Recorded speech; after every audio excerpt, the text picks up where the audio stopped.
What up, y'all? It's your man, Abuamerican. Hey, I had this conversation with this guy today, and it made me, well, I've come to this realization before, but it just really it hit home today, and I thought it necessary to talk about this. And we're going to call this, You Might Be an ISIS Supporter If. So here's the thing. I've noticed a trend. You got ISIS, right? And these guys are known for distorting and misinterpreting the verses of the Quran in order to justify their system of violence against people in general, be they Muslim or non-Muslim. They're really indiscriminate. They actually kill more Muslims than non-Muslims. But generally, most people get on them about killing non-Muslims because, Muslim blood is cheap these days. And it's cheap to us, and I could tell you stories about just living in the Middle East and traveling in the Middle East that'll it'll confirm that. But anyway, let's not get into that. That's a different topic altogether.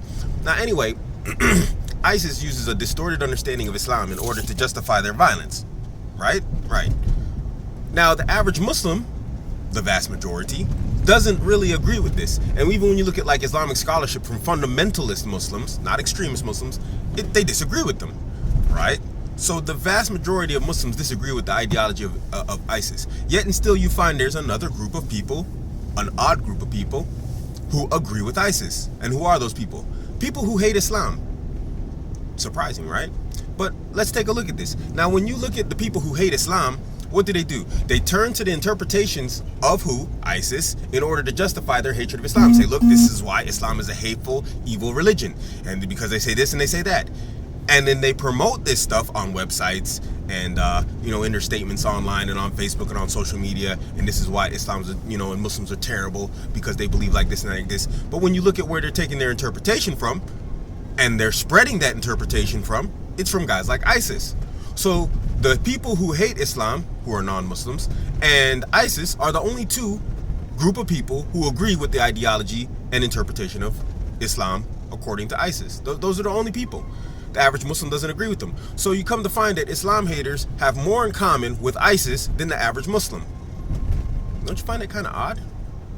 So you might be an ISIS supporter if you hate Islam and you use their interpretations in order to spread your ideas of what you think Islam is or isn't.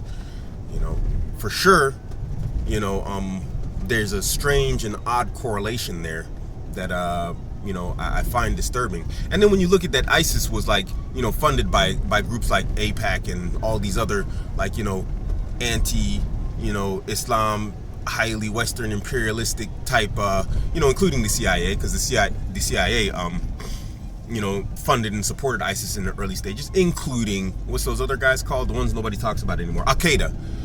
That the CIA supported and paid for those guys and funded them. I think there's maybe an odd correlation there that we should really look at. That we can say, okay, if a non-Muslim guy really hates Islam and Muslims, he's probably an ISIS supporter and he's more likely to fund them than, the average Muslim is. I don't know.